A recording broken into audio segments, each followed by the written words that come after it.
साथ हैं ही। जैन साहब, हाँ माफ कीजिएगा, आपको रोकना पड़ा, बताएं सर अपना gem stock. Yes sir, very good morning Anil ji. आज का जो जेम स्टॉक है वो मैं वैसे हमारे पैनल पे कवर किया है काफी पैनलिस्ट ने, बट मैं पहली बार कर रहा हूं क्योंकि मुझे कुछ इसमें चेंजेस देखने थे और वो था डेट्स कम होना कंपनी में। और वह बटरफ्लाई गांधीमती अप्लायंसेस लिमिटेड। बटरफ्लाई गांधीमती देखिए ऊपर के लेवल से अच्छा खासा करेक्ट हुआ, मतलब कहीं ना कहीं 1200 1250 के लेवल से आज 770 के लेवल से मिल रहा है। So that was the best thing. और मुझे ऐसा लगा कि ये जो लेवल है यहाँ पे रिस्क रिवॉर्ड रेशियो बढ़िया है। और हमने देखा ये 200 डेमास के ऊपर डिसाइसिवली अभी पिछले कुछ दिनों में जब स्मॉल कैप मिड कैप चलने लगे हैं तो ये स्टॉक भी चलने लगा है। सो काफी दिनों से रडार पे था। हैंड्स चेंज हुए कंपनी के 2022-23 में जब सीजी मतलब क्रॉम्पटन ग्रीव्स कंज्यूमर इलेक्ट्रिकल जब आई, एक स्ट्रॉन्ग प्रोमोटर बैकग्राउंड, हालांकि पुराना प्रोमोटर्स भी अच्छे ही थे, पुराने प्रोमोटर्स का भी बैकग्राउंड स्ट्रॉन्ग था, वो भी पाइनियर्स थे, वो भी बहुत ही मतलब पुरानी हिस्ट्री है कंपनी की।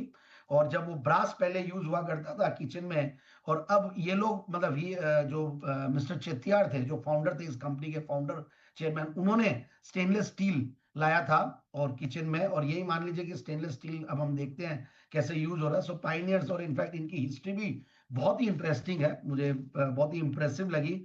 1986 से 89 में ये जो हमारी कंपनी है ये ऐसा एक ब्रांड बटरफ्लाई बॉर्न हुआ। फिर उसके बाद से बहुत सारी इन्होंने इनोवेशंस किए, कुछ इन्होंने अच्छे खासे पेटेंट्स भी लिए। फिर आईएसओ 9000 सर्टिफिकेशन जब शुरुआत हुई थी इंडिया में, जब 99 2000 के लगभग काफी कंपनियां ले रही थी, तो ये कंपनी पहली थी इस सेगमेंट की जो एलपीजी स्टोव्स और मिक्सर ग्राइंडर्स बनाने वाली कंपनी।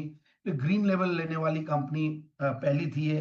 तो बहुत सारे इनके काफी मतलब अच्छे अच्छे अचीवमेंट्स हैं जो कि इस कंपनी के ब्रांड को और भी बड़ा बनाती है। और मैं देख रहा था रेटिंग्स आर वेरी स्ट्रांग। तो अच्छा प्रोमोटर बैकग्राउंड, अच्छी पेडिग्री, अच्छी ब्रांड्स मार्केट में इनकी चल रही है। बटरफ्लाई ब्रांड तो बहुत फेमस है ही है। इनफैक्ट एसएस मतलब स्टेनलेस स्टील एलपीजी स्टोव्स में one of the top brands है इंडिया की।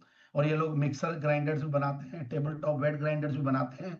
इंडिया में भी बहुत बड़ा डिस्ट्रीब्यूशन नेटवर्क है, ग्लोबल प्रेजेंस भी अच्छा खासा है, फंडामेंटल्स भी बहुत बढ़िया। 15-16 का रिटर्न ऑन कैपिटल एम्प्लॉयड है पिछले 5 साल में। इनफैक्ट 52% की पिछले प्रॉफिट कैगर दिखाई है। इनफैक्ट बीच में 2-3 क्वार्टर्स इनके हल्के गए थे, वो भी एक रीजन था। अब इस बार हमने देखा पिछले मार्च और इस मार्च में एक टर्न अराउंड है, मतलब जून ये पूरा साल बहुत बढ़िया गया।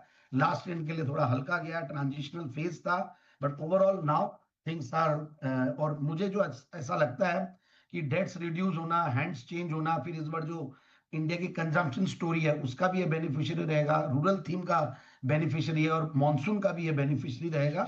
सो आने वाले दिन ठीक लगते हैं। तो मेरे हिसाब से ये स्टॉक को 890 930 के टारगेट के लिए लिया जा सकता है। ओके, 890